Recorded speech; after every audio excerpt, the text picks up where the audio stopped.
क्या Vladimir Putin ने war plan बदल दिया है? ये सवाल इसलिए उठ रहे हैं क्योंकि 2 हफ्ते के बाद अचानक से रूस ने कीव पर मिसाइल हमले और तेज कर दिए हैं। कीव से रूसी सेना की वापसी के बाद ऐसा पहला मौका है जब रूसी सेना ने कीव को निशाना बनाया। बड़ी बात यह है कि जब रूसी मिसाइल कीव में बरस रही थी तो उस वक्त यूएन महासचिव कीव में ही मौजूद थे। ऐसे में इस हमले के बीच रूस का आखिर मकसद क्या था, इस रिपोर्ट के जरिए आप समझिए।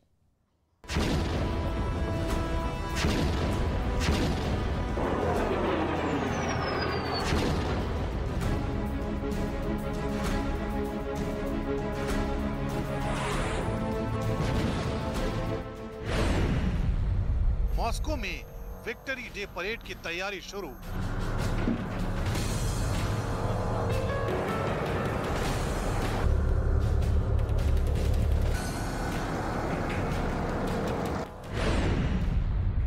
कीव में फाइनल असॉल्ट शुरू।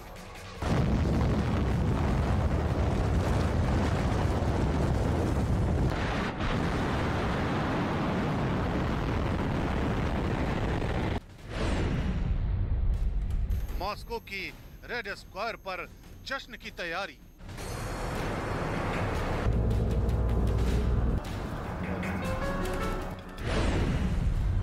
कीव पर पुतिन ने की कब्जे की तैयारी।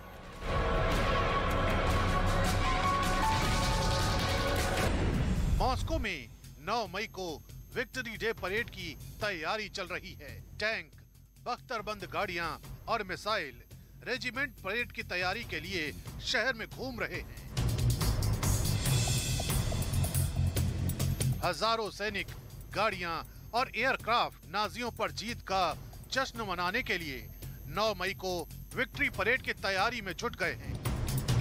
मॉस्को में यह जश्न हर साल मनाया जाता है, लेकिन इस बार पुतिन चाहते हैं कि वो विक्ट्री डे के पहले यूक्रेन पर अपनी जीत का ऐलान करें, ताकि विक्ट्री डे का जोश 2 गुना हो जाए, जिसके लिए रूस को कीव पर कब्जा करना होगा।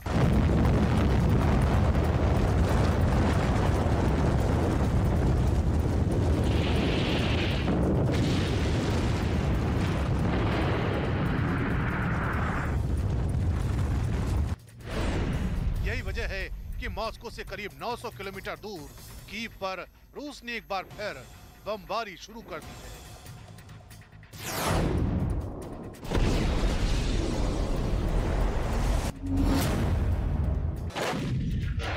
मॉस्को की सड़क पर विक्ट्री डे पर जश्न की तैयारी है तो कीव की सड़कों पर फायर फाइटर दौड़ रहे हैं। शहर के रिहायशी इलाकों में रूस के मिसाइल बरस रहे हैं। रॉकेट लॉन्चर से हमले शुरू हो गए हैं।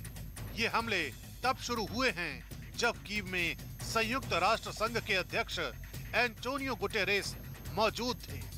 वो रूस और यूक्रेन के बीच शांति के लिए ज़ेलेंस्की से बात करने की पहुंचे थे।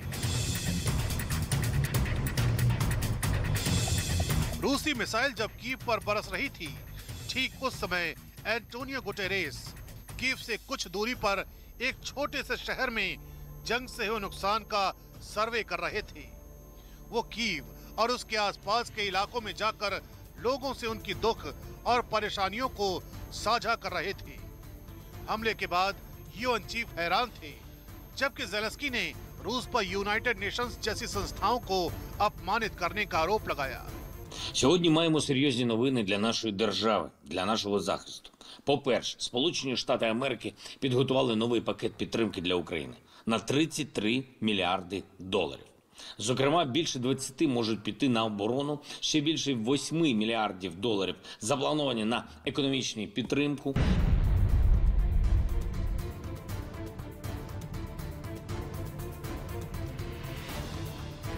इधर कीव में रूसी मिसाइल हमले के बाद से लोग डरे हुए हैं। शहर की एक 25 मंजिला बिल्डिंग में भीषण आग लग गई।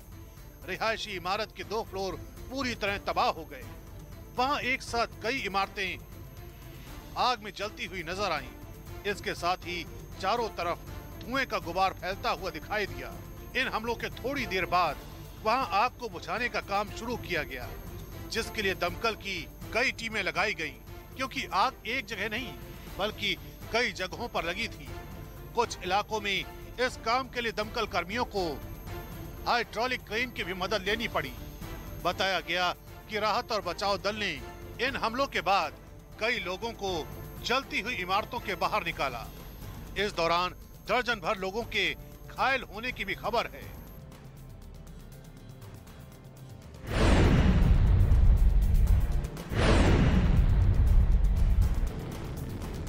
कीव पर रूस ने पिछले 2 हफ्तों से हमले बंद किए हुए थे, लेकिन अचानक यूएन प्रमुख की मौजूदगी में मिसाइल हमला करना ये दुनिया को पुतिन का संदेश है कि जब तक रूस अपने टारगेट को पूरा नहीं कर लेगा, वो ना तो युद्ध रोकेगा और ना ही दुनिया के सामने झुकेगा।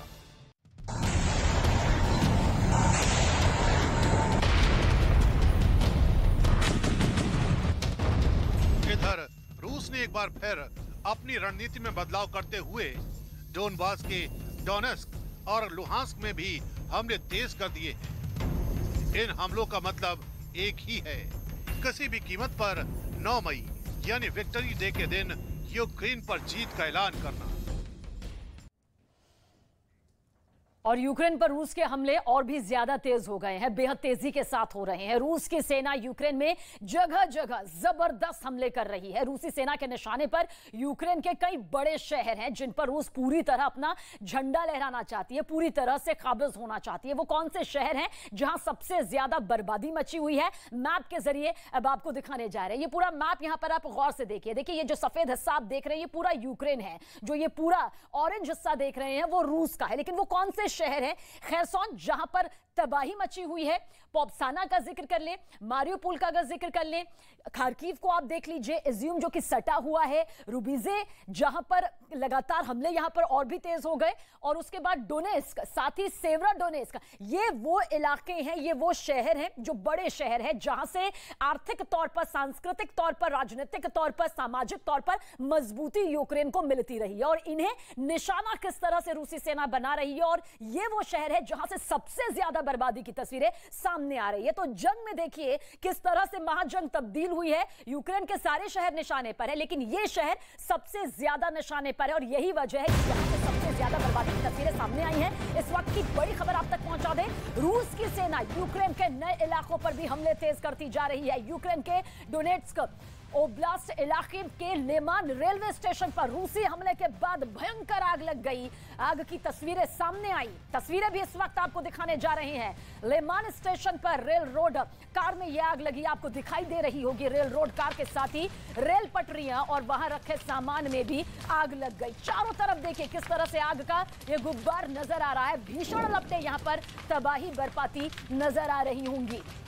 युद्ध का 65वां दिन है, 65वें दिन भी भयंकर बर्बादी की तस्वीरें दिखाई दे रही हैं। जलती हुई आग की ये बड़ी बड़ी भीषण लपटें बताने के लिए काफी हैं। काले धुएं का गुब्बार जो कि आसमान छूता नजर आ रहा है, ये तस्दीक करने के लिए काफी है कि यूक्रेन किस तरह से जल रहा है, दर्द से करहा रहा है। हालांकि यूक्रेनी सेना भी रूसी सेना का पलटवार कर रहे हैं, लेकिन रूसी सेना ने अपने हमले जो हैं वो चौतरफा तरीके से बेहद तेजी के साथ शुरू कर दिए। अपने अत्याधुनिक हथियारों के साथ रूसी सेना जंग के मैदान में उतरी हुई है और युद्ध मैदान से भयंकर तस्वीरें इस वक्त आपके सामने मौजूद है। डोनेस्क में भी हमले पहले से ज्यादा तेज हो गए हैं। कीव का जिक्र करें, मिकोलाइव का जिक्र करें, अज़ोव का जिक्र करें, तो यहां पर भी हमले बहुत ज्यादा तेज कर दिए गए हैं और यूक्रेन के कई शहर पूरी तरह से बर्बाद हो चुके हैं। तो कुछ बर्बादी की कगार पर इन तस्वीरों के जरिए देखे जा सकते हैं। लेमान रेलवे स्टेशन की यह तस्वीर आपके सामने मौजूद है। आवाजाही पूरी तरह से ठप है, पलायन लाखों की तादाद में हो चुका है। तो रूस